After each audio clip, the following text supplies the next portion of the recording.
Hello, everyone, and welcome to another episode of Reel Me In, a movie podcast where you didn't really ask for, but hey, I'm going to give it to you anyways. This is a podcast where I talk about anything, everything, and anything about movies. I'm your host, Chase Lee, and hey, guys, listen, if you were searching for some weird, midget porn, you accidentally came across my movie podcast, and you're not a movie fan, well, hopefully I can convince you to be one. This is episode 132. Welcome back to the continuing listeners. You guys are always awesome. And if you are brand new, welcome. Hopefully I didn't scare you off too much with my boyishly kind of high-pitched squeal that just came through the microphone. But, we'll make it work here.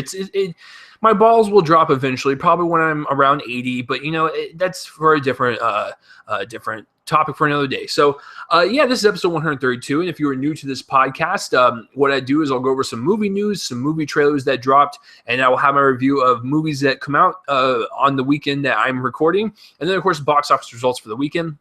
This week, I'm going to review Popstar, Never Stop, Never Stopping, directed by Jorma Taccone, I believe, and Akiva Schaffer, and written by all three of the Lonely Island members. That includes them two and Andy Samberg. So I'm really excited to talk about that one because I'm a huge fan of Hot Rod. I even like MacGruber, the one that Jorma directed and stuff. So this is going to be a very interesting review, that's for sure. As far as like the other movies that have come out, I could have went to go see Ninja Turtles 2.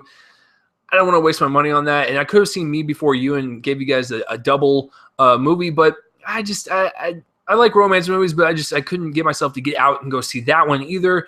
But for this episode, I will review Popstar, and I will have a mini review of a documentary that I saw yesterday as well. So I'm going to have a review of Popstar, a mockumentary, and I'm going to have a review of an actual documentary that I saw yesterday. It'll just be a little brief one, but it'll be a nice little surprise for you. So stay tuned and find out what it is. So, but before we begin, if you're watching on YouTube and you want an audio-only version of the podcast, link will be in the description below. If you're listening on Spreaker, iHeartRadio, iTunes, SoundCloud, all that jazz, and you want a video version, link will be in the description below. So, let's get started, guys. Let's do some movie news, All right. So there's a lot of stuff that came out this week. One of them being that Dwayne Johnson never sleeps. He basically goes to work. He'll come home, probably read a nice little book in a bath somewhere, and then wake up at 4 a.m. and do that shit all over again. So the guy just seems to never stop working. And you see how I did that? That was a terrible segue. But he seems to like sign on to something new every single week. Now, I haven't really been excited for the things he's been signing on to, like Central Intelligence, whatever, San Andreas 2, sure, Rampage, sure. I'm actually looking forward to Baywatch quite a bit, so I guess that one, Jumanji, whatever. But this one seems like this could be the one that could turn a fan like myself around to where I'm like, this one is the one that he should have done years ago. I'm a huge fan of Dwayne Johnson.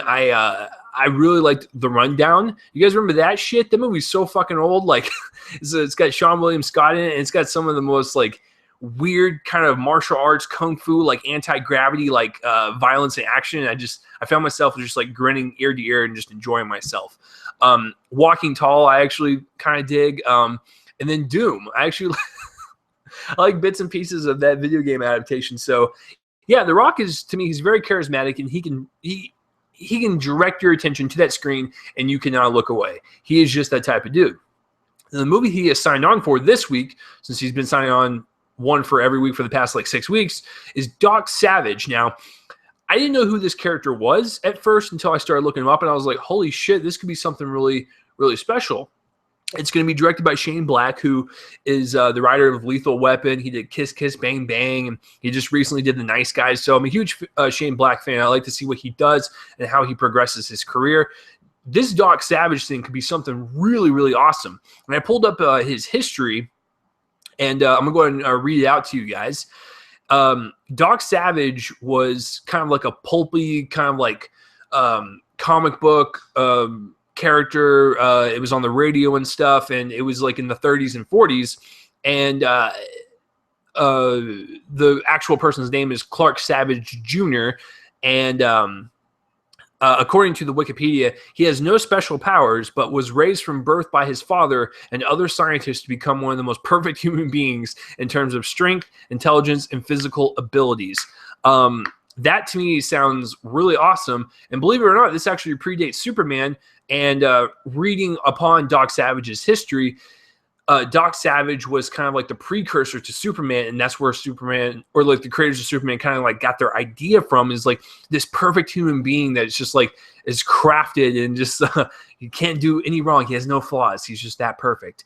But looking at the character's image and the way he was drawn, and just like hearing about this movie, this is like a perfect role for The Rock.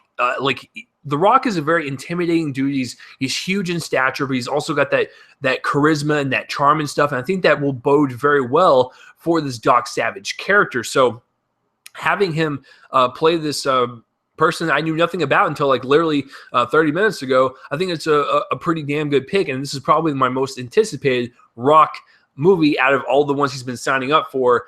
Maybe this and Baywatch, but this is some great news, especially when it's done by Shane Black.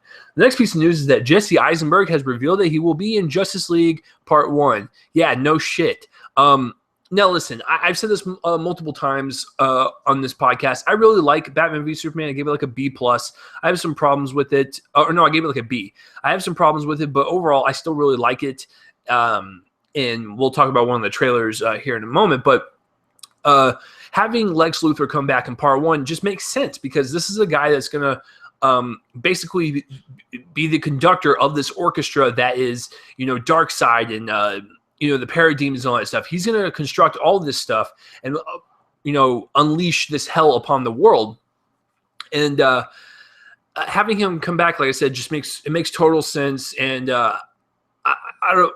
There's people out there that say they don't really like Jesse Eisenberg's portrayal of Lex Luthor. I totally get it. He hammed it up in a lot of the scenes, but for the most part, I did find him somewhat menacing. And now in the movie, like when he's on the top of the this building with Superman, I thought that was what Lex Luthor was supposed to be. This normal guy that could bring Superman down to his knees and have Superman give him a blowjob. No, that's not it. But have Superman go down to his knees and feel weak and feel inferior into this little scrawny dude.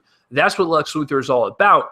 And I still believe that. I think DC's pulling a trick on us. I don't think Jesse Eisenberg is Lex Luthor. I think it's I think the real Lex Luthor will pop up, and Lex Jr., which is his name in the movie, he's just going to fade away and just like blow away like a fart in the wind. So, but having him Justice League Part 1 does make sense, because there was a deleted scene that was released online of Jesse Eisenberg and Steppenwolf, I believe, and he's one of Darkseid's like uncles or whatever. I don't know. It's like some weird, bloodline. Yeah, so like that deleted scene it came out like 2 days after the movie came out in theaters, and it was kind of confusing and stuff. But when you look it up, it's like, oh, okay, that makes sense now. But I don't know how much he's going to be in the movie, but it's probably going to be like a glorified cameo.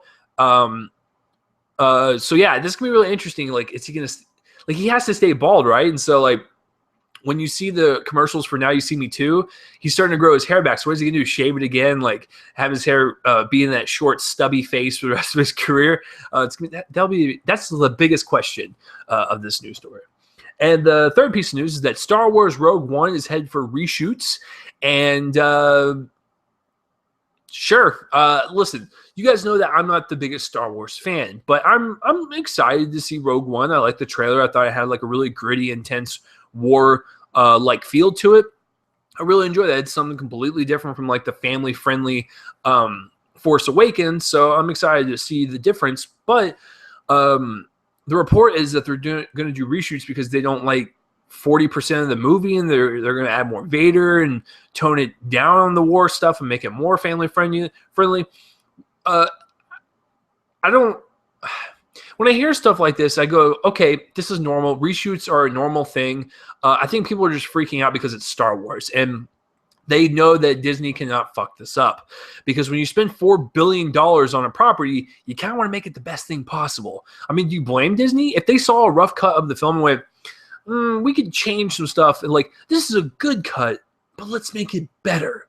Like, what's wrong with that? What's wrong with a company looking after their product and going, well, we should probably make this shit better? There's nothing wrong with that. They're a business. They need to make sure they have the best product possible before they put it out in the market. So this just makes sense to me. I don't know why people are freaking out, and I think people are freaking out strictly because it is Star Wars, and there's such high expectations, especially after, you know, the almost $2 billion revenue from The Force Awakens. Everyone loved it, so, you know, Rogue One is going to be one of those things where Disney wants people to love it, and so they're reshooting. There's nothing wrong with that. People are freaking out. Just calm down. Your beloved Star Wars will hit theaters. You'll probably jizz all over the screen, and you'll be fine. And I say that, you know, and then every time when a Marvel movie or a DC movie comes out, I jizz all over the screen. So it's okay. We jizz on the screen for our properties that we love. Like that was a heartfelt message from me to you. That's pretty gross. All right. So the fourth piece of news is that Brie Larson, the actress from Short Term 12 and 21 Jump Street and Room, which she won the Oscar for, she is in talks. She's the front runner to play Captain Marvel. Now, Captain Marvel is going to be the solo female-led superhero from Marvel's film slate in Phase 3.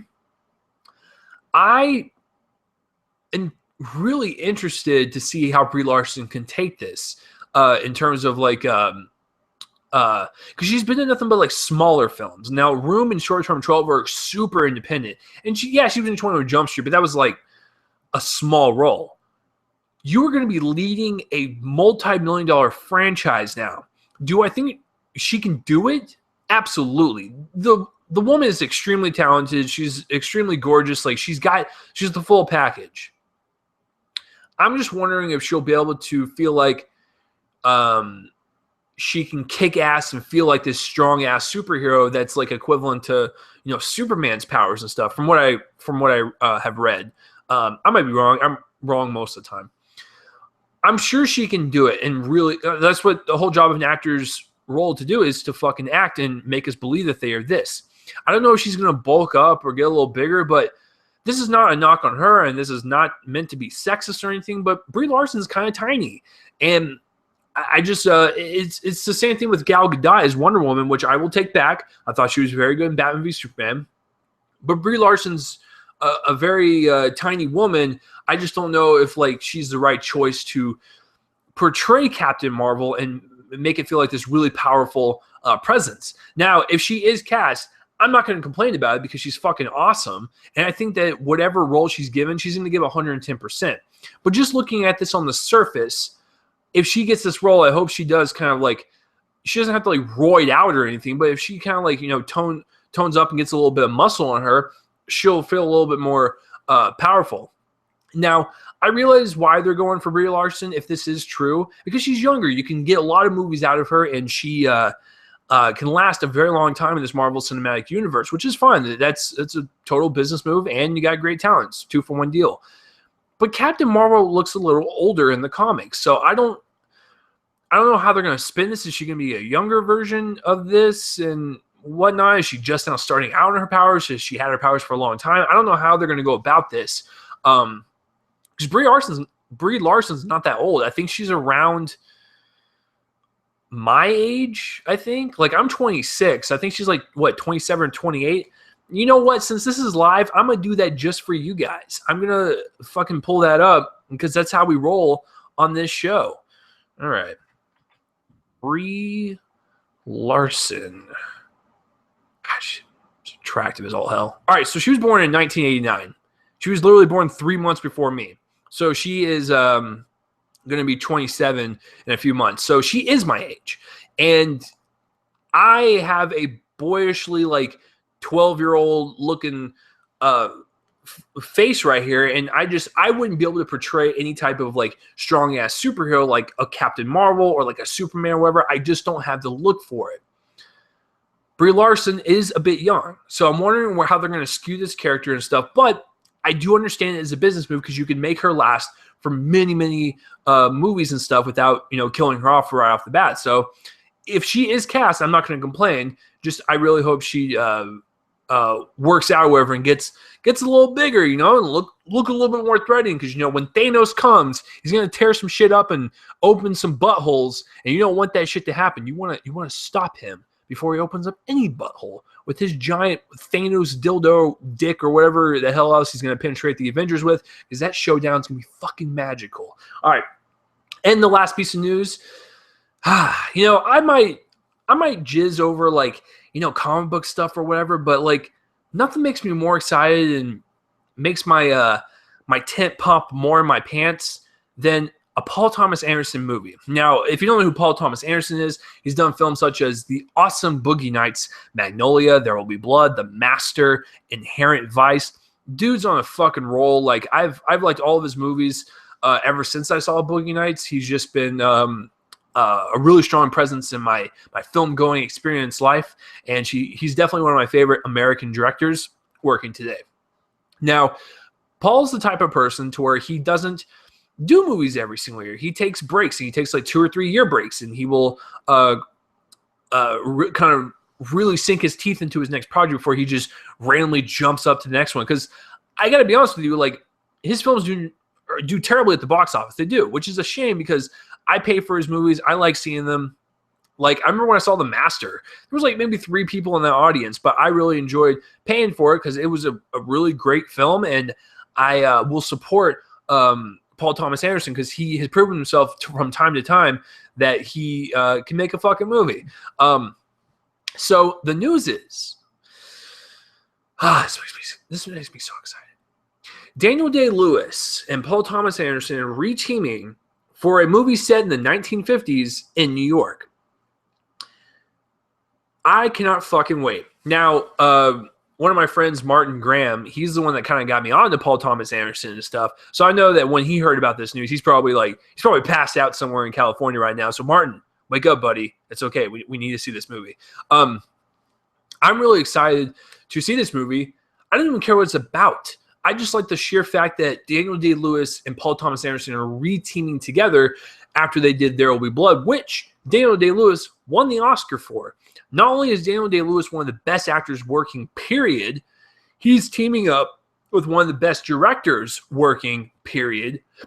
And the fact that they've already worked together before and Daniel Day-Lewis won an Oscar from Paul Thomas Anderson's direction, come on, man. Like, that's just a fucking recipe for success. And I don't even care what the movie's about.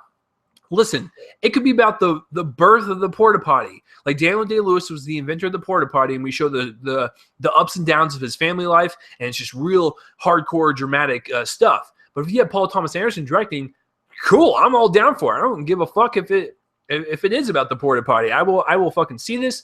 I am so excited for this. You do not even understand.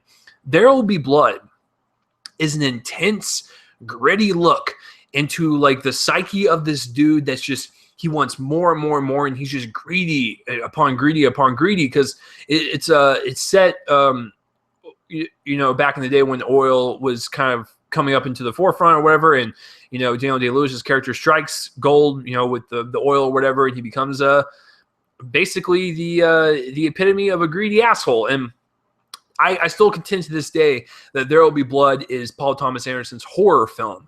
If you watch that movie again, think of it as a horror film, like it'll psychologically fuck you up, and it totally works as that genre. So, like I said, 1950s New York, I don't need to hear any more. I really don't want to watch any trailers, which I'm going to watch a trailer. But like, I don't want to hear anymore. I don't want to say anymore.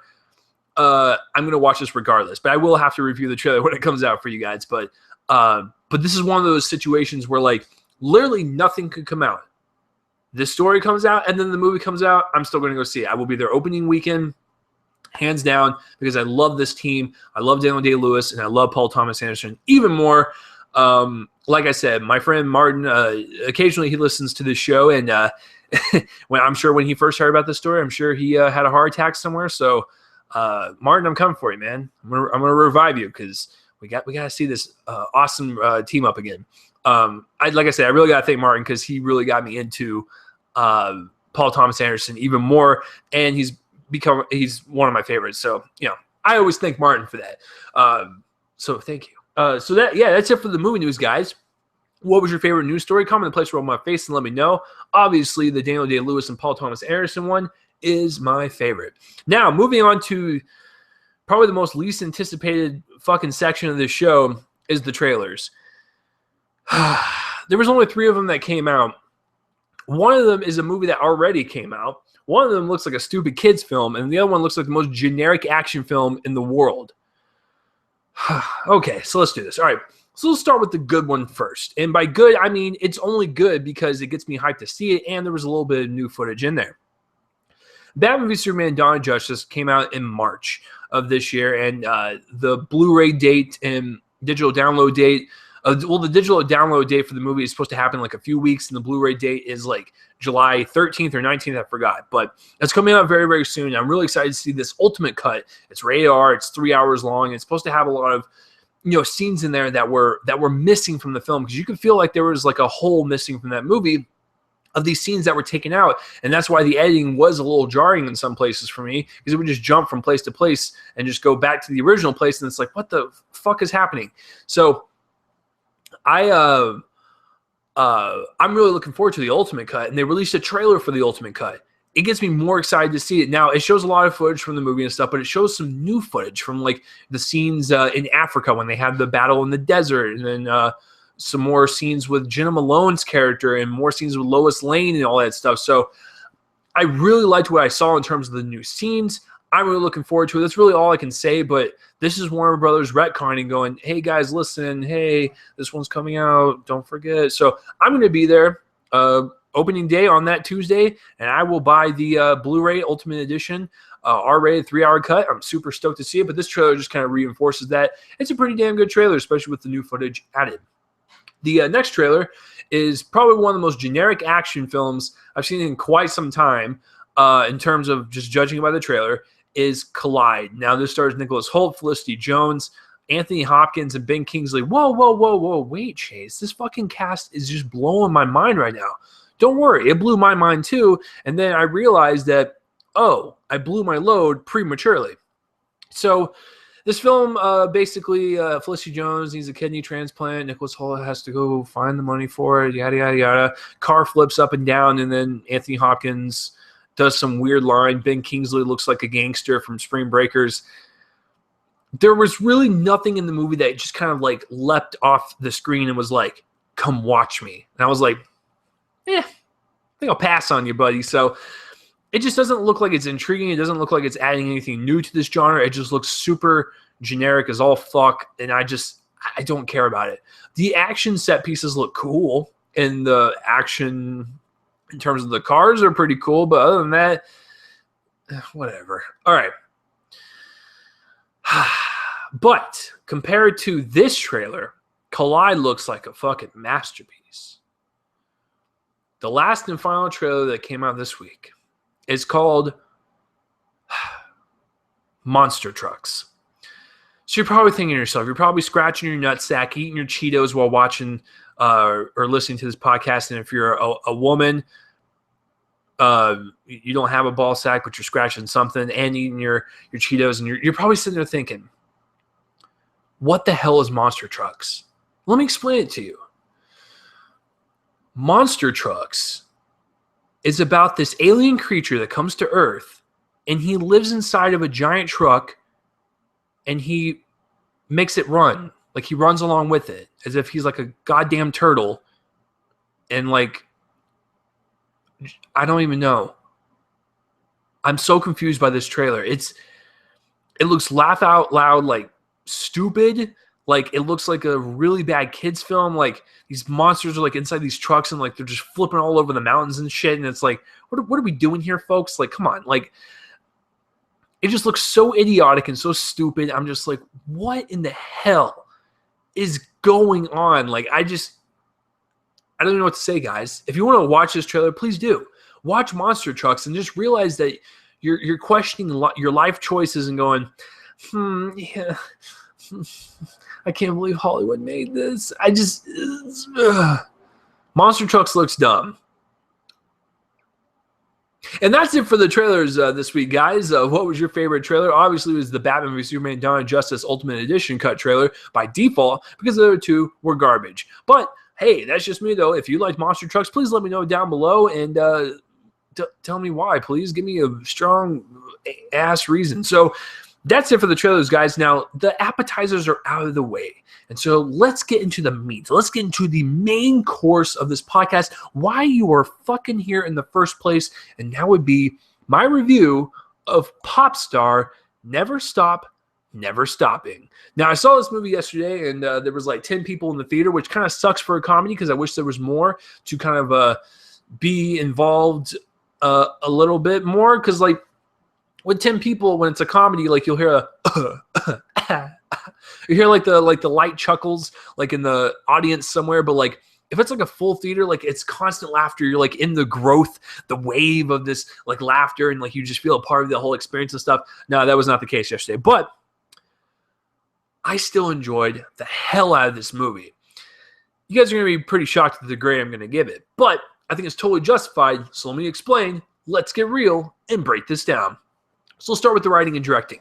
Now, it is written by the Lonely Island crew, which is Jorma Taccone, Akiva Schaffer, and Andy Samberg. Andy Samberg is the most prolific out of the three. He's in Brooklyn Nine-Nine. He was in Hot Rod. He's been in a lot of different movies with, smaller roles and stuff. The guy is just everywhere.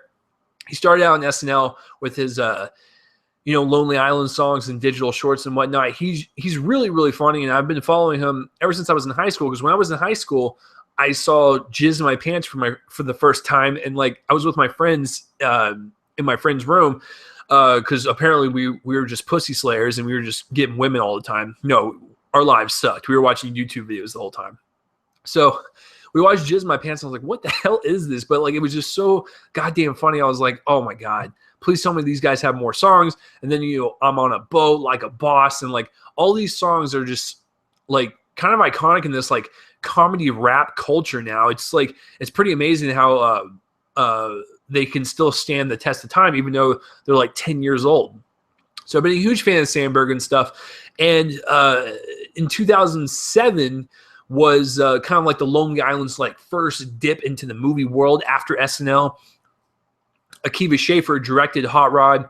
Jorma is in it. Andy is the main star. And Hot Rod is such a stupid movie, but it is so fucking funny. Like the humor is juvenile. It can be crass. It was stupid humor. It was kind of shock humor. It was a little bit of everything. It was like this melting pot of comedy. And I really enjoy Hot Rod to this day. I saw it like a few days ago again. It's definitely one of my most unique comedies in my collection, but I really enjoy Hot Rod quite a bit. Now, Jorma actually directed MacGruber, the one with Will Forte and Kristen Wiig. That was a really crass comedy, but I really liked it. It was stupid in some parts, but it worked. There's something about these guys writing in terms of like the stupid kind of obvious comedy, but the way they deliver it and the way they edit the film together, it makes them like some of the most funniest fucking dudes I've ever seen on film. And I will stand by that statement.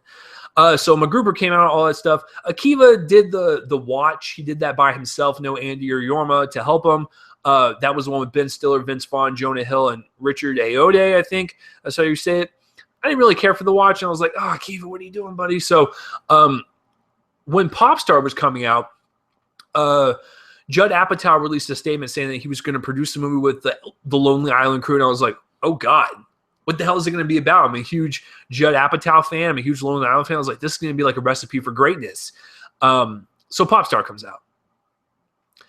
So starting with the directing and writing, this is without a doubt probably the funniest movie the Lonely Island has worked on together and put their name on. As much as I love Hot Rod, this one takes it to a whole nother level. The laughs and the jokes were coming constantly, hitting you left and right.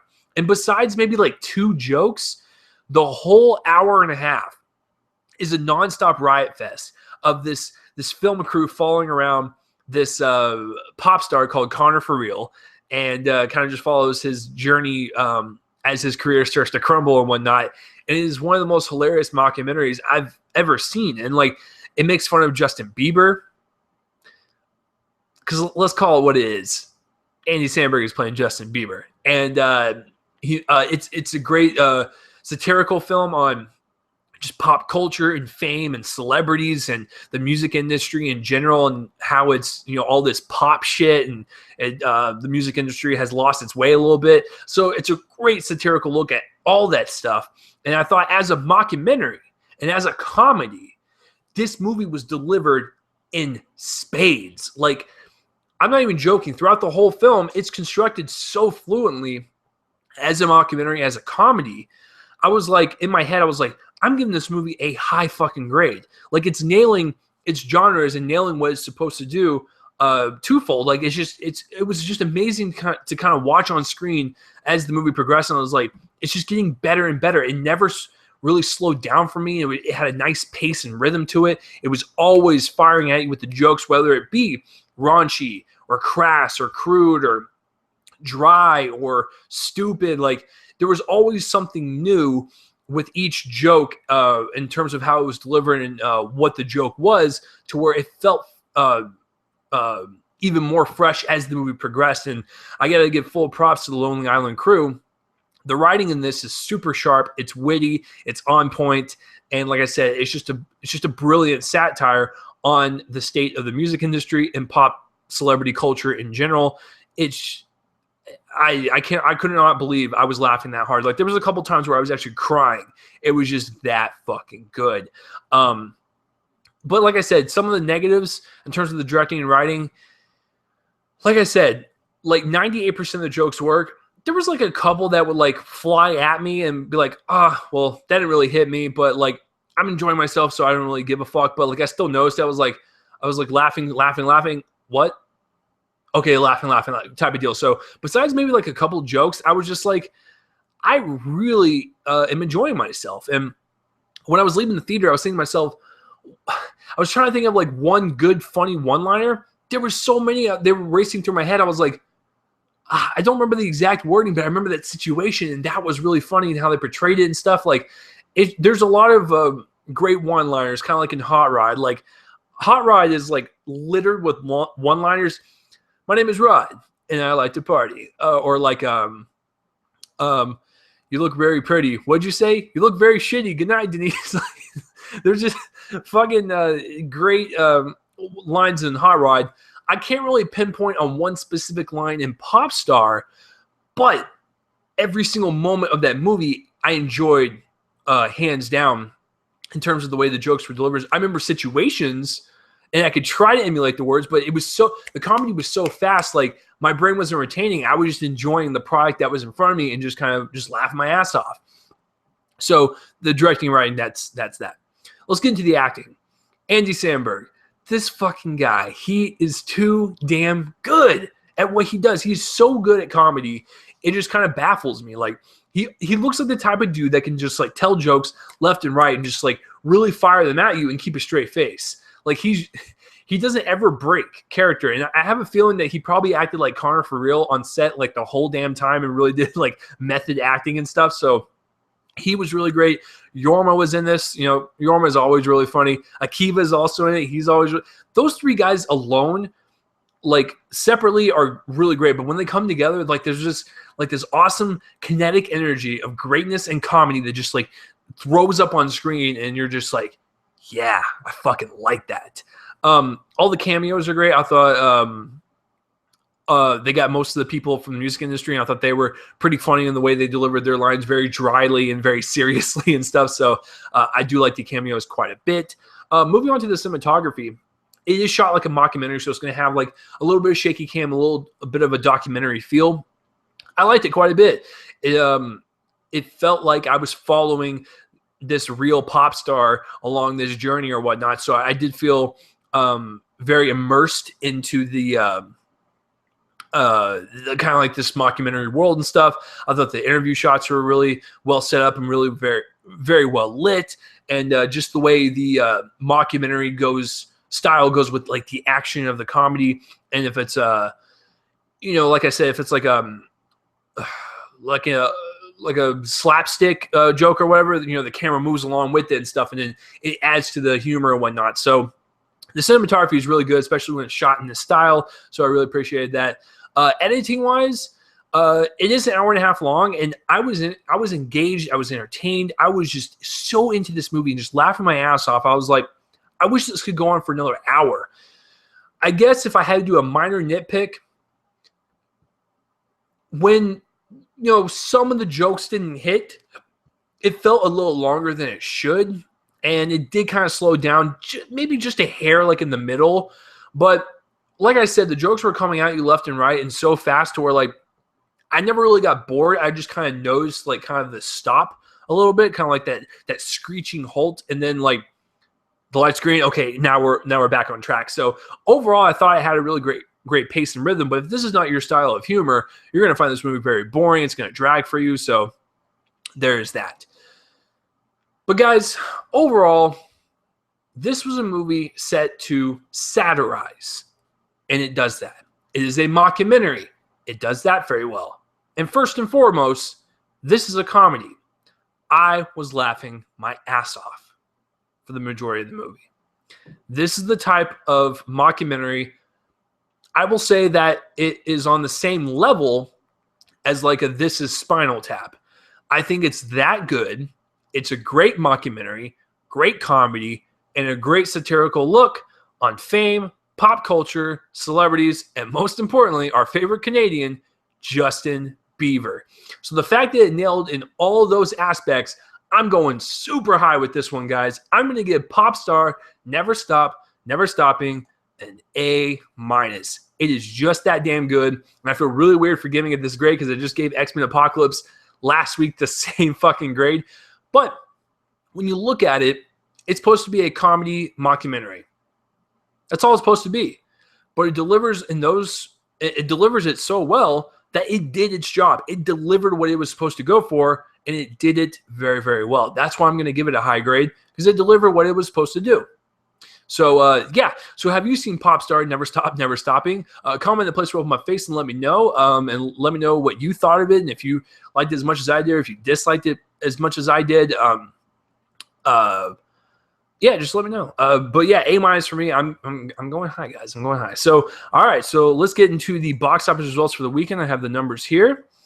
Okay. So first, before we begin, Popstar came in at number 8 with 4.6 million. Oh God. I mean, let me look up Hot Rod and see how it did. Okay, Hot Rod only made 14 million worldwide, and it was only 13 million domestically, which is the US and Canada, but its production budget is unknown. That's kind of disheartening. Well, actually, let me check that real fast. This is why this is live. Let me see how much Hot Rod made its opening weekend. Okay, it made 5.3 million. It's literally on the same level as Popstar. Is Popstar going to make that much? Probably not. I'm going to be honest with you. It's probably not going to make that much, especially when it's a Judd Apatow produced film. The Lonely Island is kind of like I said, they are a niche type of group. They're a niche type of comedy that not everyone's going to enjoy. I'm a huge fan of them, so this movie was targeted towards people like me, not towards someone that is like, who's the Lonely Island? And then they're just like, oh, that's the group that did Jizz My Pants. Jizz in my what? Like, people that don't know, they'll be like, oh, that sounds gross. Like, they're not going to fucking watch the movie. So, yeah, 4.6 seems pretty on par with what they do, but I really wish it would make more. Number 5 is the Angry Birds movie with 9.7 million. Right now, domestically, it's at 86, and worldwide, it's at 283. Not bad, considering its budget is 73. Double that, you're looking at 146. Because, the theaters and the studios, they take their cuts or whatever. With the marketing or whatever, I'm going to say it needs about 175 to break even. The fact that it's at 283 is pretty astounding. For someone that's an avid fan of the games, I cannot believe it made that much. Number 4 took a huge dip, 60%, is Alice Through the Looking Glass with 10 million. Right now, domestically, it's made 50 million. That's awful. And worldwide, it's made 176. That is also awful. When its budget is 170 million, it needs to be like 340 to double that. Plus, I would say like, let's say 375 to break even. The fact that it's only made 176 worldwide, and it's like $200 million short from breaking even, that's pretty fucking bad considering the fact that the first one made over $1 billion worldwide. A little too late, Disney. 6 years is way too late. Number 3 is Me Before You. I cannot believe it made this much money. 18.2 million. That's incredible. This is the romance film that I told you guys about at the beginning of the show. Its budget is 20 million, so it needs to make about 40 million, maybe 45 to break even with the marketing and stuff. right now, worldwide's at 25. That's actually pretty good for this type of movie. I think it'll have a lot of staying power because it's one of the, I think, the only romance film in the kind of mix right now. So, X-Men Apocalypse, 22.3 million, came in at number 2. It dropped 66%, so actually dropped more than Alice Through the Looking Glass. Domestically, it's made 116, and worldwide, it's made 402. That's not bad. Its budget's 178. It's a little underwhelming versus Days of Future Past, but whatever. It'll do just fine. And the number 1 is Teenage Mutant Ninja Turtles Out of the Shadows with 35.2 million. Its budget is 135, so it needs to make about 270. I'm gonna say with marketing about 300 to break even. Yeah, domestically it's at 35, and worldwide it's at 69 right now. I don't know. We'll see. What did the first one make? Hold on, everyone. Okay, so the first one domestically made 191. And worldwide, it made almost 500 million on a $125 million budget, so it did pretty well. I don't know how this one will do then. The numbers are a little lower than I thought. So that's it for the box office, guys. And while we're talking about, or while I'm looking up the box office results, I told you I have a surprise review or whatever. I didn't forget about you guys. I actually have 2 of them. I saw Neighbors 2, Sorority Rising, a couple days ago. I really liked it. It had some really great commentary on sexism with frats and sororities that I was kind of really impressed about. Some of the humor didn't work for me, but for the most part, it was entertaining. It's on the same level as the first one for me. And then the other surprise review, I threw another curveball at you guys because that's what I fucking do here.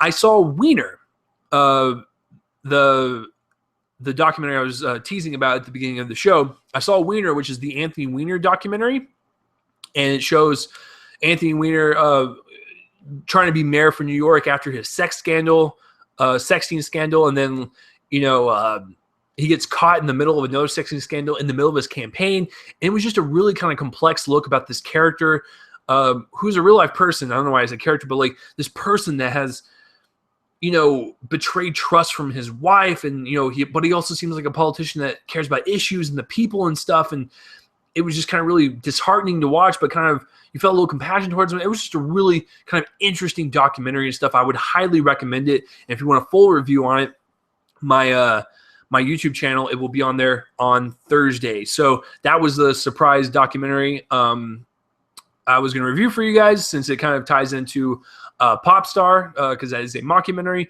But I would highly recommend Wiener if you are into documentaries. So that will do it, guys. That is it for this week's episode of Real Me and Cole and the Movie Podcast. I almost said one of my other shows. If you are watching on YouTube and you want an audio-only version of the podcast, link will be in the description below. If you're watching or listening on Spreaker, iHeartRadio, iTunes, or SoundCloud, and you want a video version, link will be in the description below. And this has been episode 132, guys. I want to thank you guys for watching, listening. You guys are always fucking awesome. So on my Spreaker page, it's been calculating all the view counts or listen counts since day one. So I just now crossed 10,000 audio plays on this show, and it took me 2.5 years to do it, but I cannot thank you guys more than enough. It's all because of you that listen to me ramble on about stupid shit, including movies. So I really do appreciate that. You guys are fucking awesome. Please just keep on listening, man, until you literally come to my face and flip me off, and you're just like, I don't want to listen to this shit anymore. I'll be like, oh, okay, I'll probably still continue to do it, but thank you for your concern. But no, so yeah, I really do appreciate it. You guys are fucking awesome. So next week, guys, for episode 133, Finding Dory comes out. And is there anything else that comes out? Let me look it up. This is live, guys. This is why I do this shit. All right. Let's look her up. Oh, wait, never mind. Finding Dory's 2 weeks from now. I'm an idiot. Next week is The Conjuring 2 and Warcraft. I will be seeing both of those. So I will have my reviews of The Conjuring 2 and Warcraft next weekend for episode 133. That show, it's gonna be interesting. It's gonna be a horror sequel and a video game adaptation. So I'm pretty pumped to talk about that. So yeah, I'll see you guys next week for episode 133, The Conjuring 2 and Warcraft. I'm Chase Lee, guys, and hey, listen. If you made it through this entire podcast and you were not a movie fan, well, hopefully I convinced you to be one. I'll see you cool cats next week. Peace out, everyone. Go see some movies, and yeah, stay badass. Let's play the outro music, and that's done by my friends band Fervent Rose. Check them out. Link in the description below. Peace out, everyone. Bye-bye.